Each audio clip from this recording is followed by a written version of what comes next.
So we'll start off our bill search with another bit of pocket change out of my pocket over the last couple of days. It's a good mix of just ones and I think a few fives, tens, stuff like that. I'm not a rich boy, so you'll have to do with a kind of a menagerie of ones. But we'll start out with what I like to call a double date note. We'll talk a little bit as I go through these on what to look for. But let's talk about condition first. So condition is really important when it comes to collecting bills. It's important when it comes to collecting anything. So when we look at this one here, it's a double date note bill. In my opinion, it's not a very good one. One that would be a good date note, that's a double date note, that's double years. This one being 1344 and 755. Nothing really spectacular on that one. It's just a good example of a date note. And then you have birthday notes, which are going to be more like December 1st, 1995 or whatever. So with condition, you can see it, this one has a split in the top. You can see it's discolored from being wet at one point or another. Has quite a few folds, both one here as well as one next to it, because somebody didn't know how to fold. Clear up my camera, there we go. And then amongst other things, you can just see general wear and tear. It's a Series 2013 $1 note.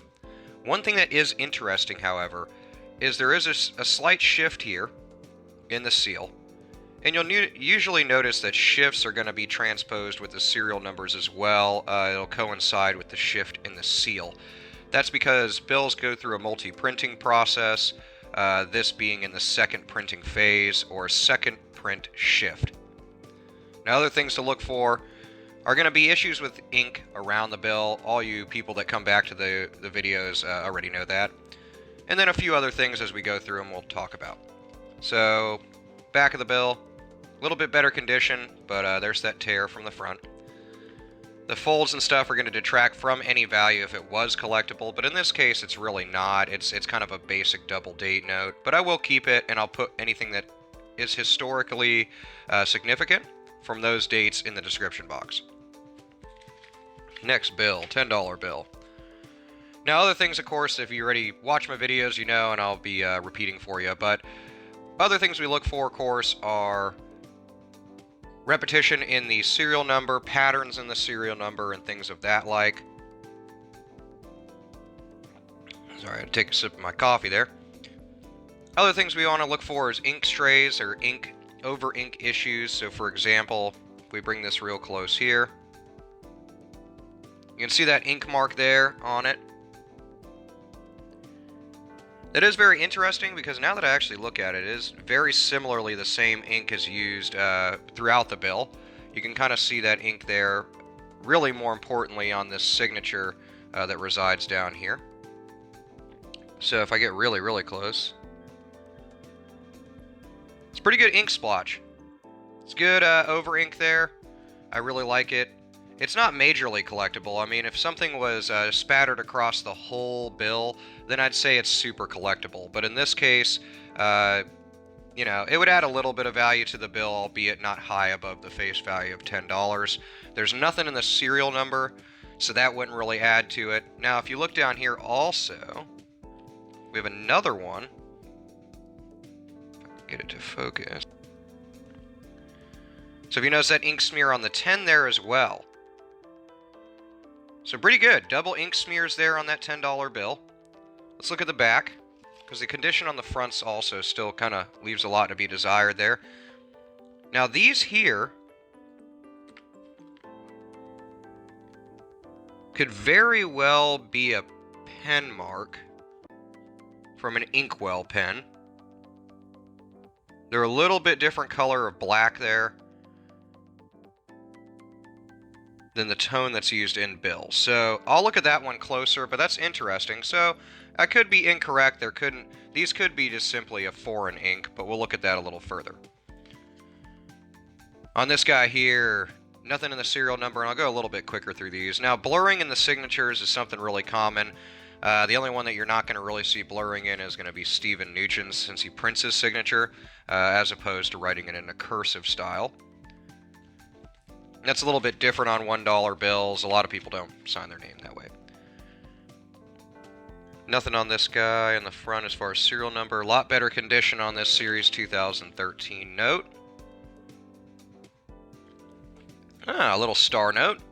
So I love star notes, especially if they're dollar bills, because I just hold on to them. I have a ton of star notes. I'll go through my star note collection at some point. There's quite a few of them in it. We'll go through that in like a separate video. But nevertheless, this is a really nice star note, despite some issues with clarity of the depictions on the bill.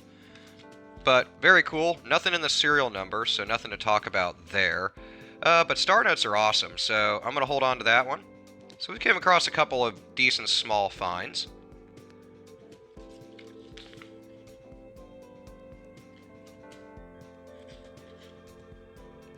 Uh, 2013. So most of these are going to be 2013, some 2009s. We might see some a little bit earlier 2000s $1 notes. $1 notes have not gone through any design to change in over 60 years, so almost 70 years. So nothing to talk about there. Depiction of Washington here, as well as the depictions on the back of the Great Seal and all that have not been changed, other than adding in God We Trust in 57.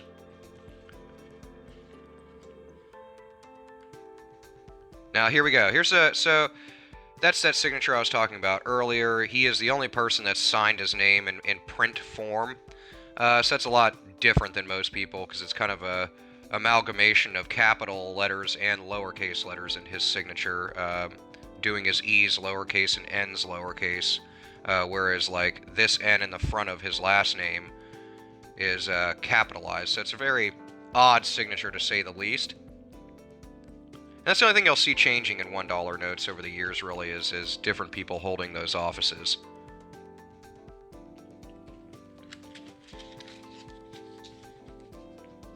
Another 2013 note. Now this one's going to have that heavy over ink on the third digit here, but this one's a little bit interesting. It's a little bit of an odd one. It almost starts out correctly on the 7 and then tapers up into a larger print version of itself. Now you'll see those go on Amazon and eBay for like 15 or 20 bucks. I wouldn't say they're valuable in my opinion. They're just too common, and I come across them readily in these search videos, so watch the other videos if you want to learn more about those. Be nice if this is 14 all the way across. That'd be a really good note. This shift here, unless it's sitting off the E, it's not enough of a percentage or degree of shift to really say that it's collectible. Now we do have some laps of ink here on the lapel of Washington. But from the looks of it, it's damage to the bill and not actually an ink issue. So this bleed through here is just that, a bleed through. Now that we can see in the light, you can see it's just the coat of Washington. It's a heavy dark area for the front of the bill, so it kind of just shows through. Nothing there. This one's sitting very nice on the sometimes you'll see some shifts, which I'm trying to get this fold out of it. Somebody really folded it. Sometimes you'll see some shifts in the printing, both on the front or back of the bill, where it sits off. That'd be a miscut or misaligned print. In this case, this is not it, but this is actually sitting right, pretty symmetrical. But keep an eye out for those, stuff that's shifted in the print. Let's flip these around. Nice crisp $5 note.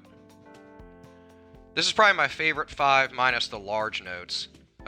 These 5s are really nice. I think the graphics on them are really well enhanced, as well as just the color scheme they changed to early 2000s. I really like a lot. Plus, when you get really close to the bill, you can see that level of detail even in the Lincoln Memorial there. That's not on older bills, so that's really nice as well. Nothing in this one. Almost had a broken ladder, I thought for a second there with the serial number, but not. Next one, another 2013 note, so similar discussion here. I won't go over the same thing I just said, but things to look out for is you'll see some shifts in the seals. The seals are a little darkened due to the background graphics of the bill, but you will see usually some dotting of ink like this here. And it's not necessarily confined just to the shield. It's sometimes pulled across different portions of the bill, like you see down here in the feathers of the eagle. I wouldn't say that's really collectible in any way or an over-ink or ink smear, unless it's comprising a large portion of the bill, generally on the right-hand side for some reason. is where I see it the most. And back of the bill, a little damage up here, but hey, still $5.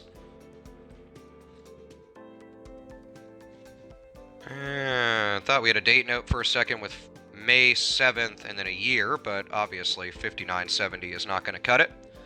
Another really nice looking note. I mean, they changed it to be a more yellowish tone to the $10 bill when they redesigned them. There's some color changing ink aspects on the bill, which is cool for an anti-counterfeiting measure.